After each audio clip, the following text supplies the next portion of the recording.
Happy Friday and welcome to Smell the Coffee and happy early independence. You are joined by Diana Massa and Glenn Norashipura. Boy, oh boy, is it an amazing day today. I know, right? Walking into the building, we were greeted with cupcakes. We are all in celebration mood here at NMH, and I love it. I mean, we even got little cupcakes with like the Namibian flag. So yes, I love it for us, and you're looking gorgeous. Thank you, Ame. Okanani me. Guys, she was practicing. I was practicing. This is apparently now my tribe. Yes. Yeah, my clan, not tribe, my clan.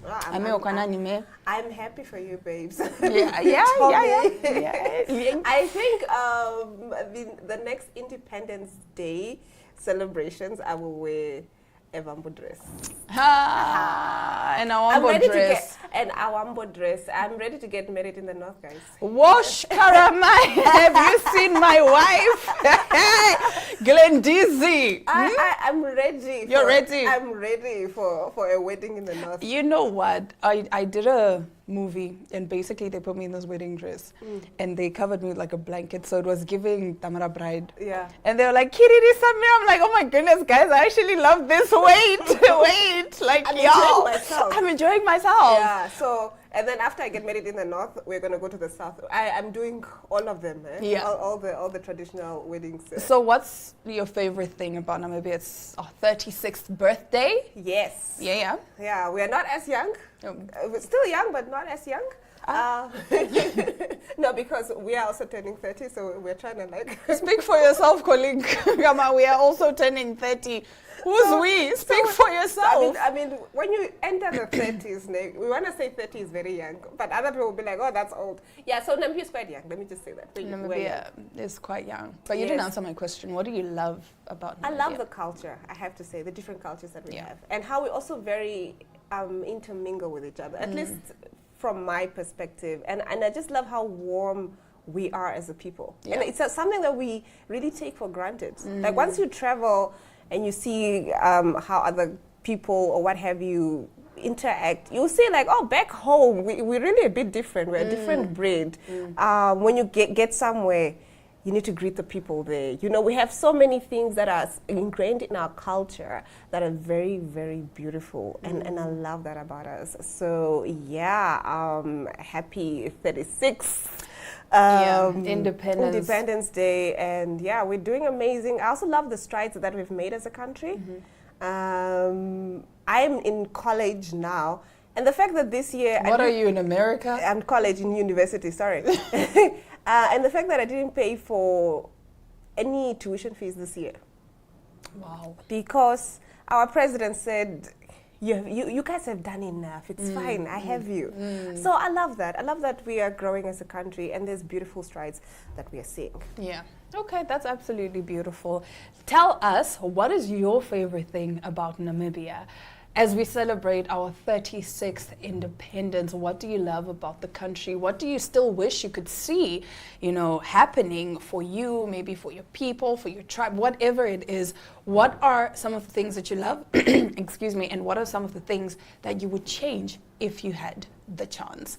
Nevertheless, we do have quite the show for you as per usual. So we will be getting into our top stories. But before we do that, let's get into our meme of the day.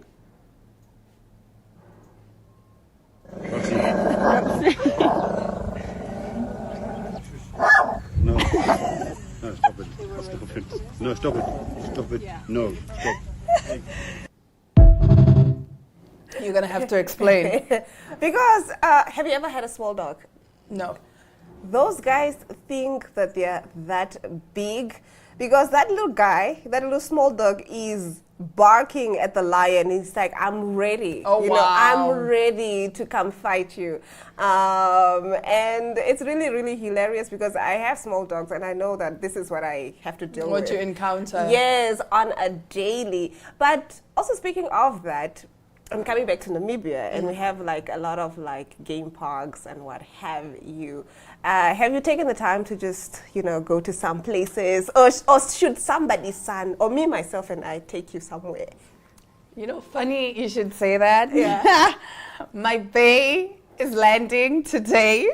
Yeah! I'm so excited. Yeah. And he's taking me to the Nankose Wildlife Resort. Yes. Oh, is that what we're doing this weekend? Yes, like tomorrow. I was like, oh my gosh. Okay, I love Yeah. that. I love that. For you. So we get to go to the sanctuary because the last time he was here, he couldn't go because, you know, they say you have to call in advance. Like, you don't just rock up, you have to basically book. So he hadn't booked. So I was like, no, this time around, I really want to go. So can we go? I said, say less. Say less, Yeah. say less. And that's also the one thing that I was actually having a discussion with my friends about this, how we are not tourist enough in the country.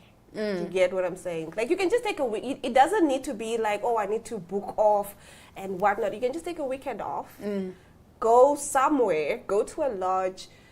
We have wonderful, wonderful lodges. I want to go to the Pink Beach. Yes. Like, I want You to know, see there's so pink many sand. activities that you can do in Namibia. Like, so many. You know, I think let's be honest. I don't think there's so many activities that you can do because, for example, if you go to the coast, right? How many activities can you actually, you know, You can do? You jump can out of the plane. you can skydive. You You can can there's go so for a many boat ways. cruise. You can go dune ride. I mean, what's it? Quad biking. You can do camel Horse riding as well, horseback But riding. have you ever actually had to plan like a 5-day itinerary of things to do? I think if I put my mind to it, yeah. Because also, let's say you go to the coast, right? You go to Swakopmund. And then from there, you can go to Henties Bay. But There's then that's the something thing. there. There's Yeah. a lot to see, but there's not necessarily a lot to do. But is I what think I'm that's saying. everywhere. No. I think I would say that's everywhere. Where No. there's like a lot to do, but then you have to kind of drive to do or see these different things. A lot of I've realized. I'm only saying this, excuse me, because I'm speaking from experience. When I say there's a lot to see, but not necessarily a lot to do. in terms of the activities. In terms of the Okay, I activities, get- because I even get if you that, yeah. even if you are here in Windhoek, what's there for you to actually, you know, like do, you know, that's going to make you say, you know what, I did this, and I did that. It's mostly eating out. And even if you Google tourist attractions in Windhoek, they're not really a lot. It's the museum, it's the meteorites, you understand. So there is things to see, but there's not necessarily activities to do. But maybe there's some hidden gems that we don't know. There are quite a few. Even at Maroa Mall, there's the rock climbing situation. We need to do that actually. I've done it twice now. Okay, then you need to do it with me. it- You have not done it with I me. need you to be prepared because it's a lot. Is it a lot? Okay. you It see? is. So there's one little hidden gem that we just gave you now. You go do the rock climbing. I don't know what the name Urban is. friction. Yeah, and it is at Maroa Mall. So just go there and have some fun. It's definitely fun, and they will actually teach you. Shout out to David and his team, man. They'll teach you. They'll show you all the things to do. So when you don't know how to do it right, you use a lot of your arm and back muscles, which is such a it takes a toll. It's on like your a body. whole upper body workout. But then they teach you, no, actually, what you need to do is use your legs more. I never even thought of that. Yeah. So please do let us know some of the hidden gems that we can check out, especially here in Windhoek, things that we can see, things that we can do, and then also some places for us to explore since it is Independence Weekend. Maybe people want to do things last minute, maybe your team last minute. So let us know, what are some of the hidden gems, what are some of the spots we can see, what are some of the things that we can do. On that note, we will be right back after this short commercial break as we get into our top stories. Namibia is a land of movement, with waves that never stop reaching forward. Here, adventure is not something we search for. It is something we are born into. In every corner of this country, creativity rises, from artists, from athletes, from dreamers. And when the world comes to explore Namibia, they discover something extraordinary. Because when sport moves people, creativity moves ideas, and tourism moves the world toward us. Something powerful happens. A platform where movement meets imagination, where industries connect, where opportunity grows, where Namibia's next chapter begins. Welcome to the Creative Sport Tourism Expo. Exhibit, partner, experience. Creative Sport Tourism.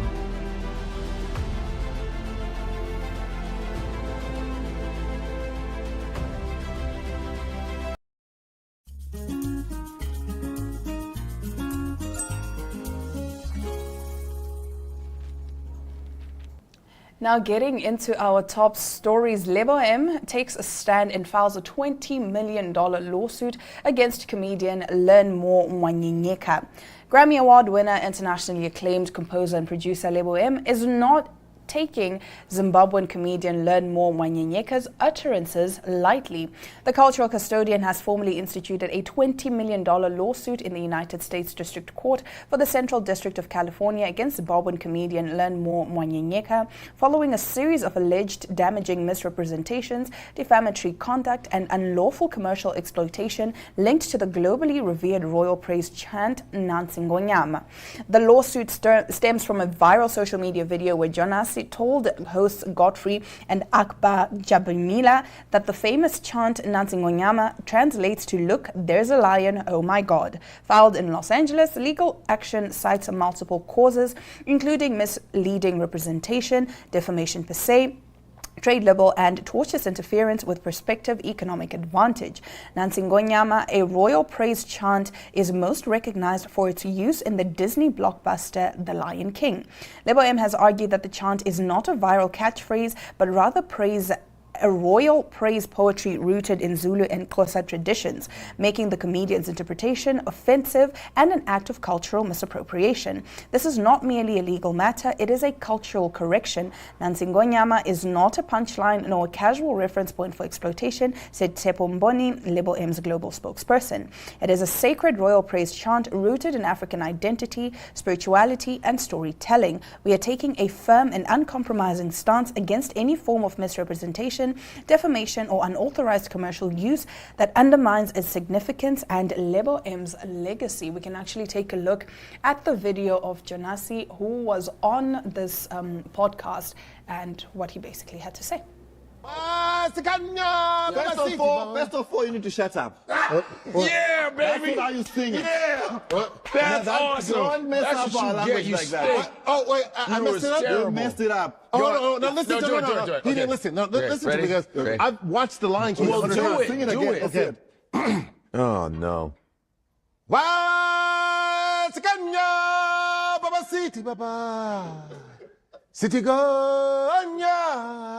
Are you looking for something? I don't know. That's just. Let me tell you something. You- he thought he What was did I African say? by What looking. did I say? You said nothing.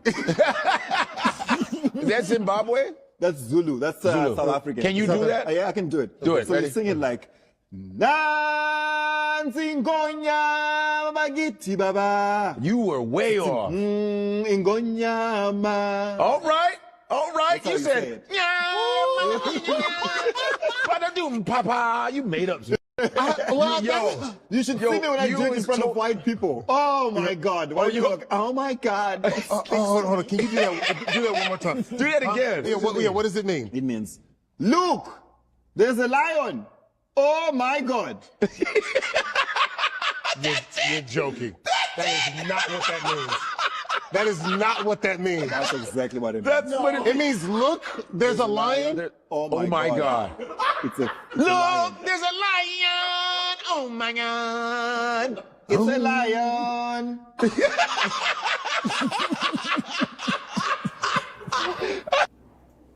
So basically, the lyrics are Nansi Ngonyama Bagiti Baba, right? And it translates to, here comes a lion, father. Oh yes, it's a lion. Like, it's like, I'm even getting goosebumps because it's that whole thing, man. It's like, yeah, like there comes it's a lion. Yeah. You know, even how they raise Simba up, yeah. you know, Nansi Ngonyama Bagiti Baba. Like, it's like culturally significant. So it's not as simplified as he put it. It came across as mockery, so to speak, because even the way it's like, look, Oh my God, it's a lion. And it's like, it's really, it's not that simple, right? And people are arguing and saying, oh, but, you know, it probably wasn't that deep. But for Lebo and for the culture, it is quite deep. Like, for example, I can't basically insult or downplay your culture and say, ugh, Glenn, it's just a joke. You understand? Yeah. Because to you, it's got significance. Serious significance. Serious significance, Yeah, exactly. I see You what understand? mean. For Yeah. example, like, let's take a look at the Herero headway. You know, if somebody were to make a comment about it, you wouldn't find it light. Yes, and yeah, I hear what you're saying. You understand? Yeah. Because it's like, no, you don't understand the history behind this. So for you to just come and say, oh my God, it's a lion. But 20 million is wild, though. Yeah, I mean, 20 million US you know, fun dollars. fact, I was actually asking a lawyer friend of mine, and I was just like, so when I'm suing someone, how come somebody can sue for 100,000 and someone else can sue for 20 million USD? And he was saying it comes down to who you are as a person. Yeah, and it comes down to why you want that much. Yes, why I want that much. I have done X amount of work. I have, you know, put so much value in what have you, and then you coming and you are sort of touching on that. You're taking away from potential bread that I was gonna get, or you took away from bread that I got or was meant to get. So that's where some of the figures come from. So fun fact, I Yeah, didn't it know, also so- comes from, for example, if you look at those health lawsuits. Yeah. They'll tell you I'm suing for 5 million. And then they'll even break it down. 200,000 is for the emotional distress. 1 million for what? 1 million for what? So he sat down and said, you know what? All these years, all these royalties, whatever. And also, a lot of people sue because of loss of income, so to speak. So it's like, because I'm not going to get a job for the next 5 years, this lawsuit needs to cover me for those 5 years, plus there's lawyers' fees that are included in there. So there's a lot that goes into this amount. So learn more. Learn more, quite literally. Like, Quite guys, literally. learn to bite your tongue. Don't just be. And I honestly think we need to normalize suing, especially for defamation of character. Yeah, I want to actually get into that habit Yeah. here. You just serve people summons. let somebody just say something about me. For me, it's cease and desist cease and desist. It's that for me. It is defamation of character. I am ready. You just see a letter, cease and desist. You're like, Dana, I didn't even say nothing. I'm like, exactly. So before you even say anything, no. Shh. I'm not to be played with. I'm not to be played with. Now, in our next story, we are in South Africa, and I think it also touches a little bit on how some information on social media that is not necessarily as accurate can take a life on its own. So this is some of the videos. I'm just playing one video now of a story that was circulating on social media. This is just one person's account, but like I said, a lot of people posted the story saying the same story. You know, this is what had happened. Let's first take a look at it before we get into it. Oh, guys, a Joburg politician got kidnapped by a pimp while at work.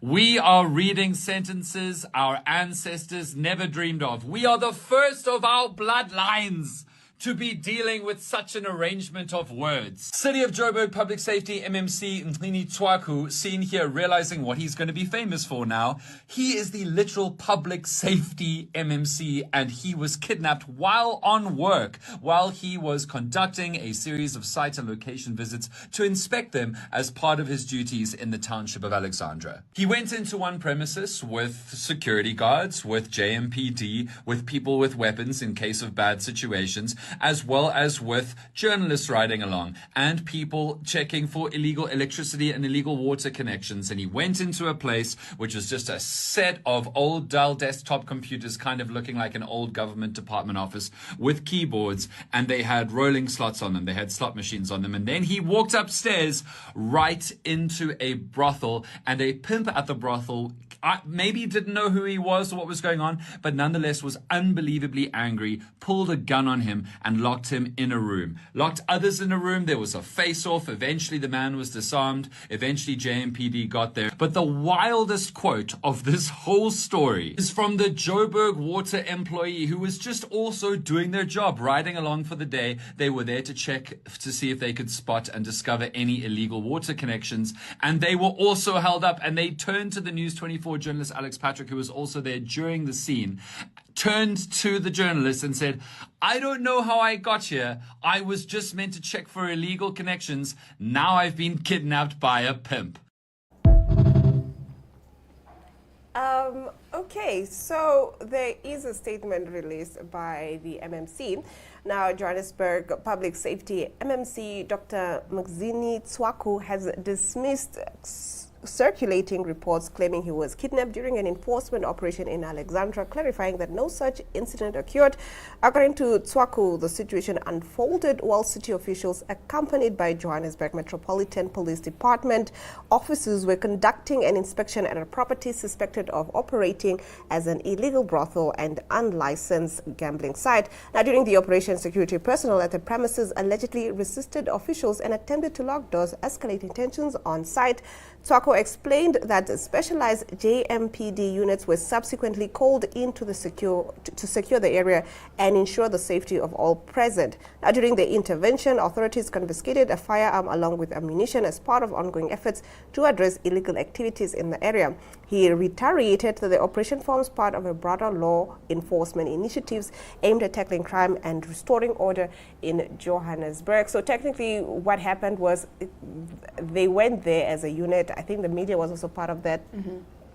And then things escalated where they had to just call in special law enforcement units to be like, okay, you know, let's take a hold of the situation. But it's not as dramatic as social media made it.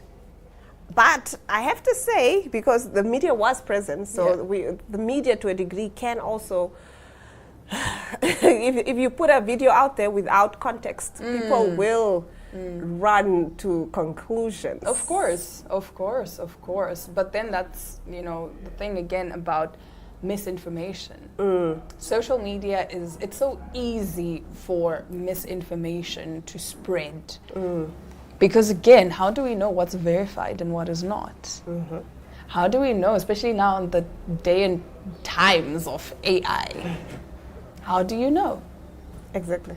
Because I can easily just, you know, use AI, use artificial intelligence. We're just at a stage where verifying information is very crucial. It's absolutely crucial. I cannot see a video of Diana and say, oh, Diana, I saw you with Patrick or what have you, or I saw you doing this. What's going on there? No, I should be like, oh, Diana, do you know that there's a video of you doing this? Is this accurate? Is this real? That was actually my research paper, hey, about how misinformation is so easily, you know, spread. So we need to be very careful, guys. And also on that note, you mentioned Patrick. I just remembered a story that, you know, happened. It's not a story, but it's a situation that I was in. So Patrick sent me a message and said, hey, there are pictures of you on this website, right? And then, so obviously because I know Patrick from work, so I responded. Luckily I didn't click the link. I responded. I'm like, what pictures? But then when I went in and I checked the number, I see it's a +1 number. I'm like, what the hell? Because I think I even tried to call our Patrick, but he didn't pick up. But then later on I went and I looked at the profile and I see it's actually not our Patrick. And you know what's so crazy, right? Like, you and I know a photographer. He sends me a link with that same caption. And I know I was at an event where he was taking pictures of me. Yeah. So I will most likely click the link. Because we were together, there was pictures being taken. Yeah. I would think that, you will not think too far, like, what if this is not real, what have you. So just be careful out there. Don't click links that you guys don't know. Don't basically share. I mean, enable two-step verification on all the apps that allow two-step verification. And then again, don't send anyone those codes that you get from the two-step verification. That's how you can stay, one of the ways you can stay safe online. On that note, that does bring us to the end of today's episode of Smell the Coffee. Please do have yourselves a fantastic, amazing Independence Day, Independence Weekend with all your family, with all your loved ones. We will catch you guys again on Monday, same time, same place.